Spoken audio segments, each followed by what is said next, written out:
Ani atwala Honorable Mpuuga mu kooti? Ani amulopa omusango ogwo? Owali Munnayuganda yatwala omusango mu kooti. Gwe omumanyi? Well, kyansonyi naye Uganda gye tulimu nti bannaffe batuuka ne ku level ey'Europa mu kooti. Omusango ogwo towulirangako ani yaloopa. Mwe bannamawulire mwali mu interviewinzeeko oyo yagamba nti yaloopa omusango. Eno ensonga yali nkulu nnyo ng'eri mu public domain nga buli nnaku eyogerwako. Wali olabyeko omusango weegutwe ne gugenda mu kasirise mu kooti ne bagusala mu kasirise. Abaffe osobola b'emisango mingi egitekebwa mu kooti naye guno signatures olwawera bweziti ne badduka emisinde bagamba sala wano musango ne bagusala. Njagala nnyo we interesting mu judgment eyo nti omulamuzi naye newankubadde munnaffe yeeropa omusango, abalamuzi omanyi babeera ne kye bayita conscience. Bw'oba osomye judgment eyo, judgment ekulaga nti byonna byakolebwa bikyamu. Omulamuzi y'omu yagambye nti kyali kikyamu abakulembeze abo okwegabira sente ezo ate nga bafuna omusaala gwa sente nyingi nnyo. Naye ate ekyewunyisa n'amaliriza ng'agamba tiwero paliamenti ye yayisa sente ezo.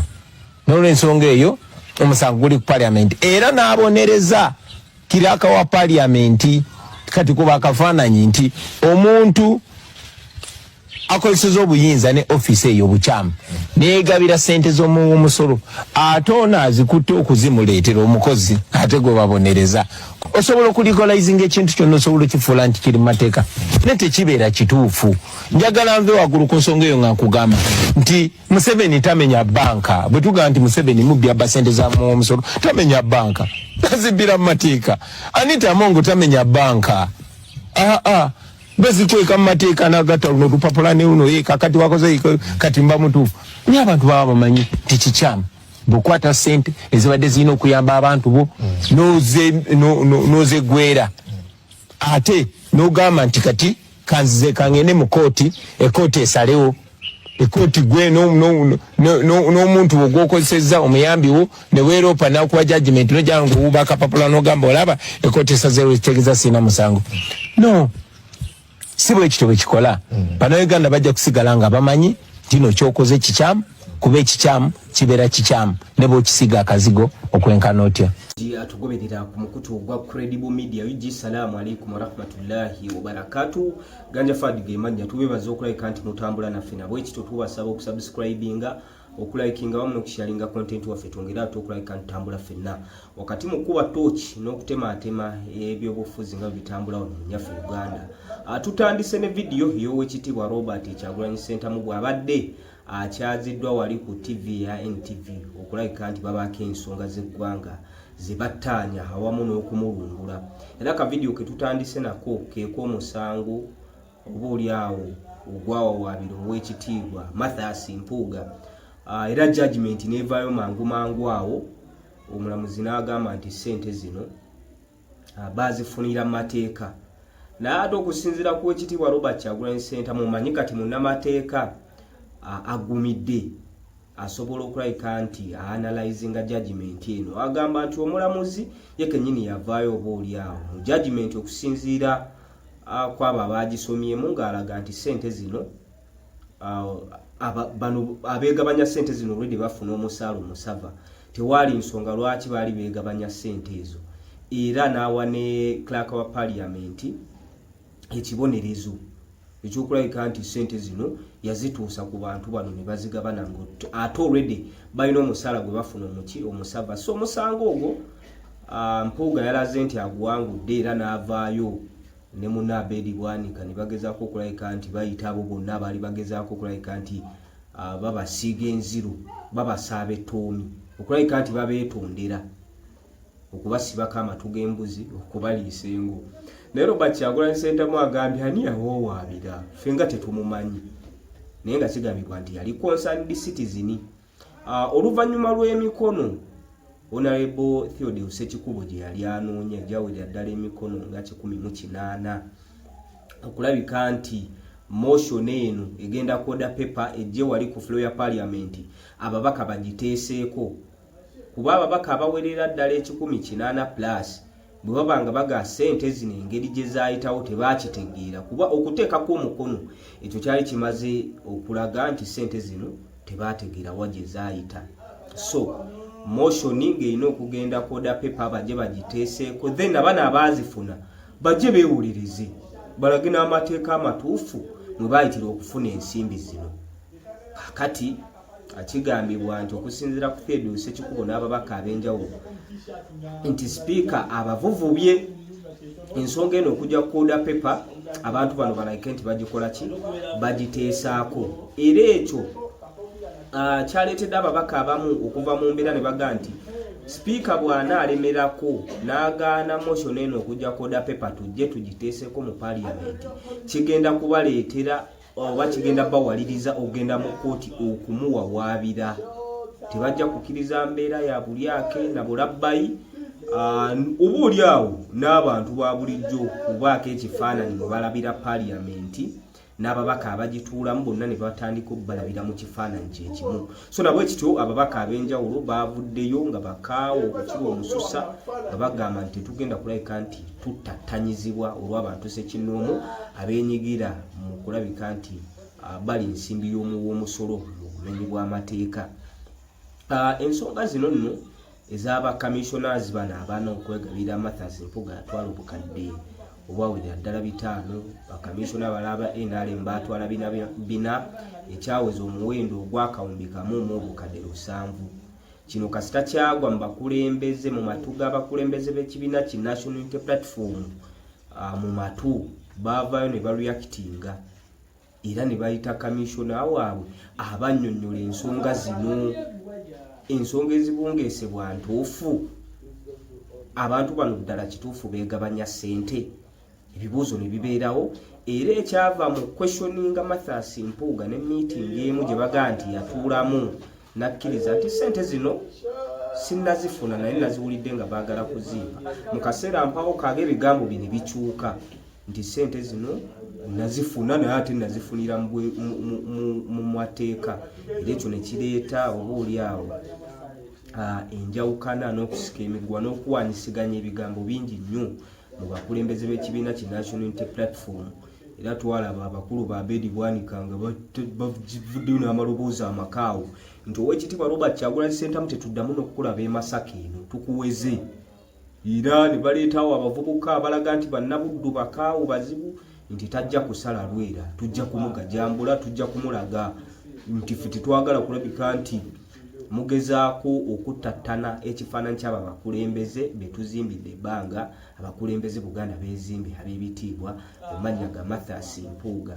So ekyo kireeseewo okusika omuguwa era ne bavaayo abantu bangi abakritisayizinga oba oliawo decision eyakolebwa abakulembeze mu kibiina kya National Unity Platform ne bagaa nti oba ebintu bino mwandibikutte mpolampola, ebintu bino ne mutabireeta nnyo mu public. Naye nga tukimanyi bulungi nnyo nti waliwo ebibiina ebinene era ebigundidde ebimaze ebbanga nga bibikutta akati ku ludda oluvuganya gavumenti, ekibiina ekya FDC ekyakitattana ekyakijungulula ne buli kati ne tulaba embeera nti ekibiina kyayabulukuka, tulaba abakatonga, tulaba abenajja nankumbi ne batuuka ne ku extent egamba nti ekibiina tukiyiwe tuddemu tuzimbe buto. Ensonga zaali za bukadde 3 ezigambibwa nti zaaweebwa Lutandika no Dr. Kizza Besigye, wabula abakulembeze b'ekibiina ki FDC ne basirika ne batoogera.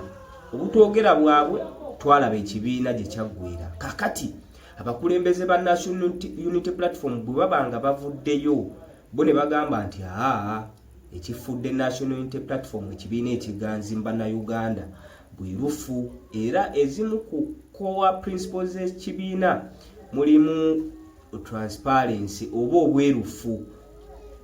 Era tukakasa bulungi nnyo nti ebyo byebimu kubireetedde Bannayuganda okugwa mu mukwano n'ekibiina kino ekito ekitannaweza wadde n'emyaka 5, ndowooza kyaweza emyaka 4.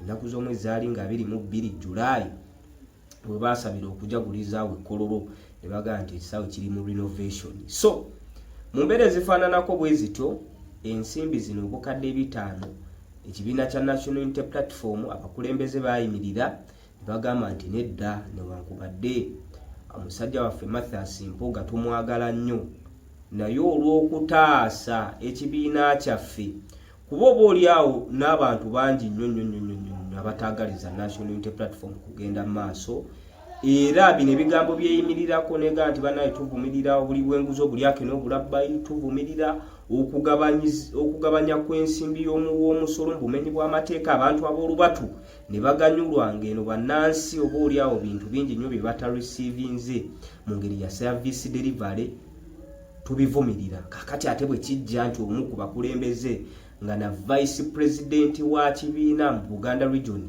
yeyolese mu bivuye egifaananako bwe gityo ne mukisirikira ne kigwa oba oliawo mu matu gaabo abataagaliza National Unity Platform kitegeeza bagenda kukozesa bino ebigambo bulijjo abakulembeze ba National Unity Platform bye bayimirirako ne aims and objectives z'ekibiina core principles z'ekibiina abatandika ate okulabika nti babakola ki bajabulwa bulijjo biboogera era tukakasa bulungi nnyo nti kibakubaawo ne bategeera nti Oweekitiibwa Mpuuga ayina oba oliawo ensimbi zeyeegabanya banne ze batankana naddala abatuula mu Parliament kuba emikono 180 okuwera kitegeeza abantu bangi nnyo abataategeera nti ssente zino bazifunira mu gundi ba MP bangi abatetegeera nti abakulu bano ssente bazifunira mu mateeka era bantu bangi nnyo ababa bajja okuvaayo okuba critique ekibiina kino abakulembeze kwe kusalawo nti owaife katubyanje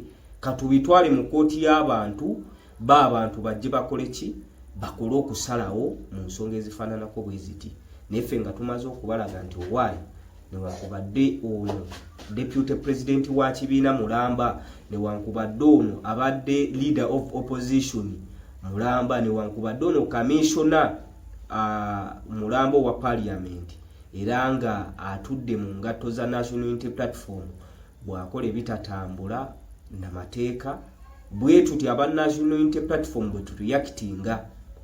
So I think that is a credit ku kibiina ng'ekya National Unity Platform mu mbeera ezifaananako bwe zityo kuba era nga bwe tugezezaako okulabika nti tubanyonnyola FDC bye byagiviirako okugwa ebibiina bingi nnyo oba oliawo bisasise mu mbeera yakukukulira bitatambula bulungi within the party oba oliawo balaba nti bakifunamu ne bajja ne bakyanja public netandika okulaba ekibiina mu kifaananyi oba oliawo ekitavaayo bulungi nga bwe badde egiraba. So Robert Kyagulanyi Ssentamu bw'atyo bw'avuddeyo nannyonnyola n'agamba nti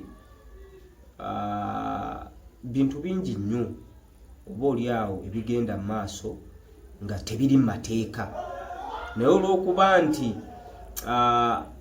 for instance abantu abeegabanya ensimbi y'omusolo abamu basobola okugyegabanya eweru w'amateeka naye ate era bakozesa amateeka gennyini ne babikula empapula ne bagamba nti bwe tunyiga lino eppeesa bweriti kijja kulabika nti ensimbi zino oba oliawo n'ekikolwa kye tukikoze mu mateeka naye nga realistically tekiba mu mateeka ng'era kirina bye kigenda okulabika nti kinyigiriza kibeere n'ab'olubatu bekibenefitinga babeere nga bakifunamu. So Robert Kyagulanyi Ssentamu akyayimiridde era nga yeewera dda okulabika nti afaafaagana n'abo bonna abali ensimbi y'omusolo abakola ebyo byonna ebitatambula na mateeka nti wakulabika nti ye ne bannakibiina ki National Unity Platform abayimirira ku core principles z'ekibiina bafaafaagana nabo baba exposinga nga tebatunuulidde bifo ki bye batuddemu mu kibiina. Era alina example gye yawa mu nsonga za Mpuuga nagaa ne bw'aba kyali wange ono di mutwe tuvudde wala naye kaali enyigira mu nsonga yonna eraga nti alina ekintu kye yakoze nga kittatta n'ekifaananyi ky'ekibiina n'ebyo bye twogera nja kulabika nti mukola ki mulabisa nja kulabika nti mu exposinga eri public olw'okukuuma ekibiina ne principles zaakyo bannayuganda kye baawa obwesige bannayuganda kye bakkiririzaamu nguwe ekitiibwa Robert Kyagulanyi Ssentamu bw'abanga ali mu National ID Tour byeyoleka lwatu ti bannayuganda omukwano gwe bamuyinako mungi nnyo ne mu kalulu akawedde aka 2021 twakiraba abantu ne batuuka ne ku extent egamba nti oba oli awo omusajja obululu twabumuwa naye wakati mu kumuwa obululu teyafuna ekyo kye yali ateekeddwa funa nga entebe y'eggwanga ennene. So ebintu bwe bityo bitambula wano e Kampala Uganda naffe bwe tugezezaako okulabika ntujja okuttaanya n'okwongera okugaziya ku nsonga ezo Oweekitiibwa Robert Kyagulanyi Ssentamu zaakonyeeko naye nga tubeebaza okulabika nti mutambula naffe ku mukutu ogwa Credible Media UG. Tubasaba okusubscribinga, okulayikinga wamu n'okusharinga content waffe twongera ate okulabika nti tutambula ffenna.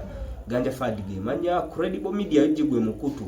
Salaamu alaikum wa rahmatullahi wa barakatuh.